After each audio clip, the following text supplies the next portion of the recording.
Hello po, Tita Darlene. Hello po, Tita Darlene. Thank you so much po. Hello, it's me, Darlene Vlog.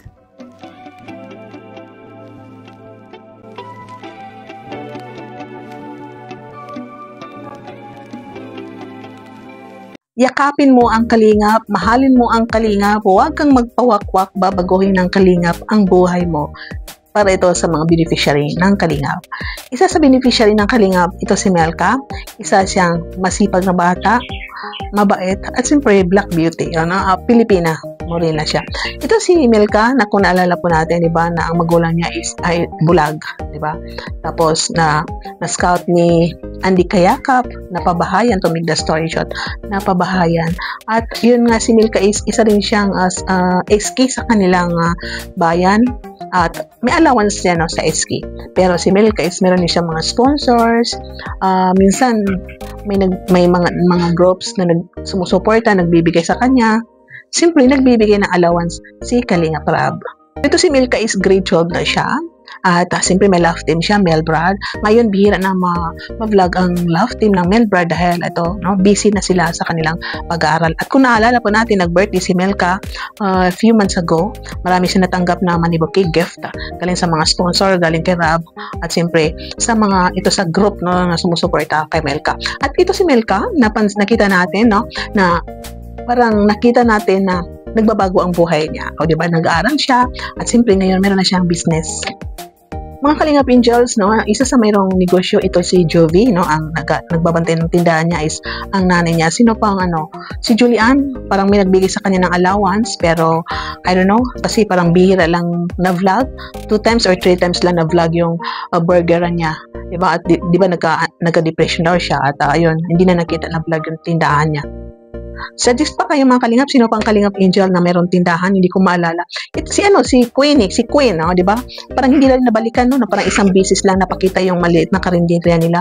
Di ba? Nag-serve siya ng pansit kina Kalingap Rab noong pumunta sila. So ito ang vlog natin is all about Melka. Nakakatawa po. Ito si Melka is meron na siyang maliit na business na mayroon siyang partner na parang partner itong business na ito na parang snack house na mayroong may mga mini cake, may mga bread na may mga design. Tapos may mga different kinds of drinks. Ay, grabe guys. Nandito na po tayo. Hindi ko alam bro kung anong pangalan nitong na to establishment na to. May pink siya bro. Pink cookie siya. Bro, parang familiar na tao bro. Oh. Wow! Uy! Kamukha mo si Melka.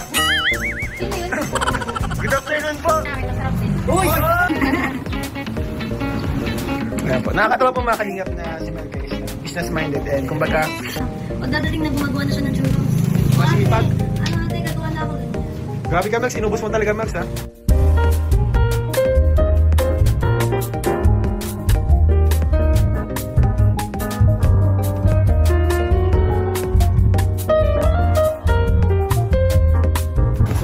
Nung makita ko ang tindahan ni Melka, naalala ko ang aking Del Notre Beaches Food House. Magpakita ko ng dalawang picture sa aking Del Notre Beaches Food House at na purple. Ito kay Melka is pastel ang kulay niya, kasi ako na-close yung Del Notre Beaches Food House ko nung magkasakit ako sa spinal cord. So parang hindi ko na kaya humandal ng business.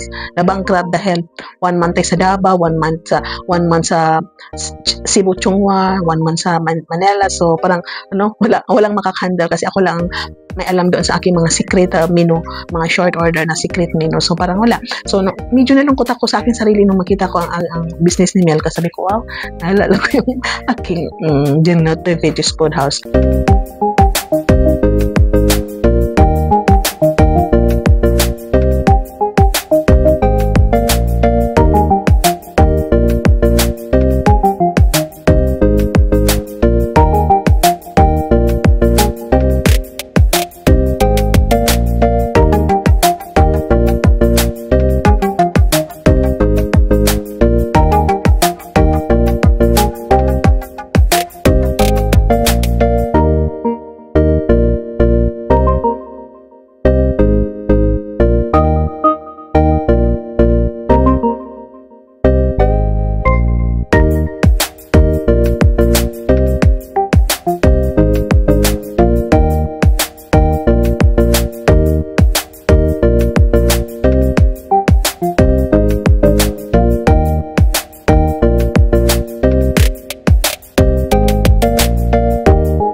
Melka, napansin ko yung masipag na bata.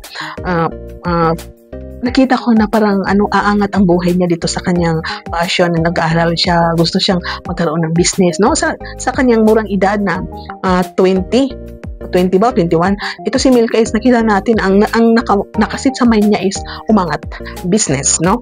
So, parang amis talaga ako kay Milka. Parang states ni ko ma-express yung mga admiration ko kay Milka dahil parang na-amaze ako, Di ba ang kwento ni Melka, parang ito, no, kaibigan niya, ate ba ng teacher niya, ano ba yan? So, nag-practice ng brain, nakita niya, no, nag-practice ng tuto, so parang, yun, nagkasundo ng gagawa, magbi-business sila. So, nakita natin na lang, pang start lang, no, 2 table ba yan, o 3, pang simula, no? So, who knows na lumaki pa yan, lumaki, magkaroon sila ng maraming worker, no? Tapos, magkaroon pa ng branches, o di ba po? Dito si Melka, I don't know anong course na kukunin niya kasi siya ay grade 12 ngayon. So, baka business management ba kukuha niya or entrepreneur. So, nakita ko kay Melka, no, malaking tulong tong kalingap sa kanya dahil yun nga sabi niya yung natanggap niya sa kanyang birthday is ginawa niyang kapital. So, pag ito, makakatulong to kay Melka, siyempre makakapag-aral na yung kuya niya kasi kuya niya daw kulang sa financial, nagtrabaho na lang at alam po natin ito si Melka is may mga kapatid na maliliit.